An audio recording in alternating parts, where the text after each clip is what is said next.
Beverly is serving hamburgers and hot dogs at her cookout. Hamburger meat costs $3 per pound, and hot dogs cost $2 per pound. She will spend at least $30. Which inequality below correctly expresses the situation? So I know you guys are looking at the answer choices and saying, ooh, I can pick an answer. And then you realize, wait a minute, no equal sign. Well, you understand the H came from hamburgers, so that equals H. How many hamburgers? The D stands for hot dogs. How many hot dogs? You know it's supposed to equal 30, but it doesn't. You understand that $3, that's how much the hamburgers cost, so that's where 3H comes from. $2 is how much the hot dogs cost, so you put the 2 next to the D. You know that it has to have a letter next to the 2 because it says per. It has to have a letter next to the 3 because it says per. You know 2 and 3 aren't the slope because it's standard form there, but it just means it goes next to a letter. So how do you figure out which symbol it is? The word at least sounds like less, but it means something different. If I have at least $50 in my pocket right now, that means I have $50 or more. 50 means the equal part because I have 50 in there. Greater means more. So although this says at least, it means greater than or equal to.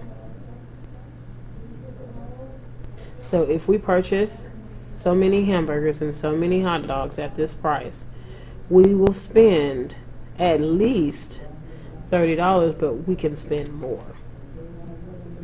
So the answer would have to be, well, we can eliminate A and B because we need a line under it because we're talking about $30.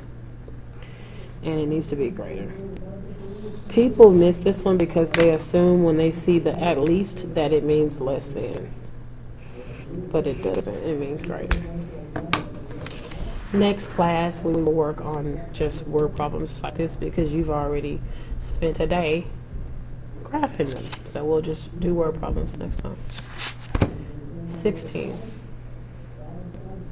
The total cost to join the gym includes a $500 joining fee plus no more than $39.99 per visit.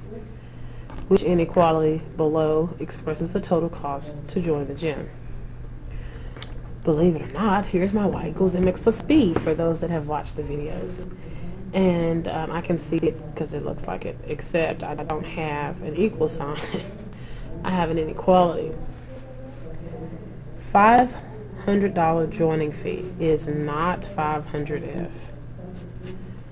Remember, when you're talking about a word problem, the only time you put a letter next to it is if you see a, per, or each next to the number, or it means a, per, or each when you're talking about that number. For instance, I could say, I want you to give me $39.99 every day. I didn't say a, I didn't say each, I didn't say per, but it means each day.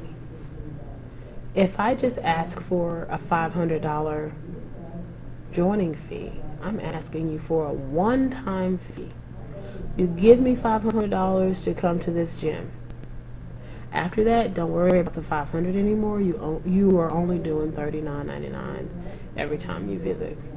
I mean, this gym better talk or something because that's kind of expensive. But anyway, back to the problem. So this is my B. This would go in the M spot or next to the letter.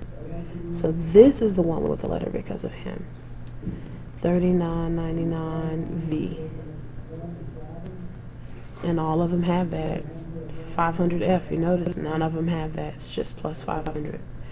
Now, is it greater than, less than? What in this problem helps me to know which one of these to pick?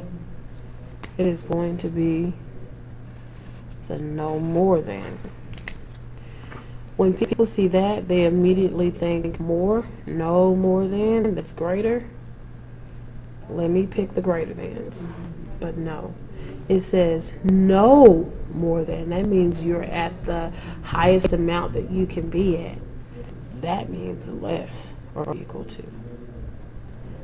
So we come and eliminate all these two here. I'm sorry about the noise, it's the classroom next door. So less than or equal to would be D. Okay, let's review number 17. Solve the inequality. Negative 2x plus 13 is greater than 5 plus 6x. Okay, it's been a while. You would add, some of you are probably going to want to subtract 6x, so let's just do that because I know you're not going to go straight to the 2x. That's just me. So let's do it your way. Minus 6x. I have left 5. I bring down my symbol, bring down my 13, my plus sign. Remember, that's not 8. That's not 4. That's negative 8x. Okay? Now we subtract 13. And that is minus 8. Now we have to divide by negative 8.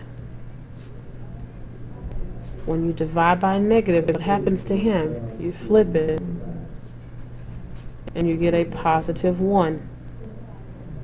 So, x is less than positive 1 would be D.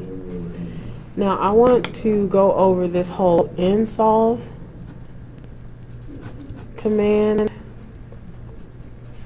menu 3.1. And I really hope you can't hear that noise in the background, and if you can, I am so sorry. It is out of my control. Go to the calculator screen here. We're going to press the home button. We are going to go to number 1. No, we do not want to save. Give me a calculator. Okay, and I want to zoom in. Focus. Sorry about the eyes. And I want to go ahead and type in this equation. So we're going to do menu, go down to algebra because that's where we are. And then we want to do a numerical solve, 3.1. If this problem was an equal sign, you could do this, negative 2x plus 13 equals 5 plus 6x. Then you would do comma x, and it would solve it for you. So we get the 1. So on number 17, you can go halfway using the calculator. But here's the problem. I have 2 answers that have a 1, which eliminates those 2. You're going to have a 50-50 chance if you can't solve this by hand. And this is too easy to miss it. So you can't assume that because you started with a greater than sign, the answer is going to end with a greater than sign, because you may have to flip it if you divide it by a negative. So you really need to learn how to do this. We will have more practice on this problem next class.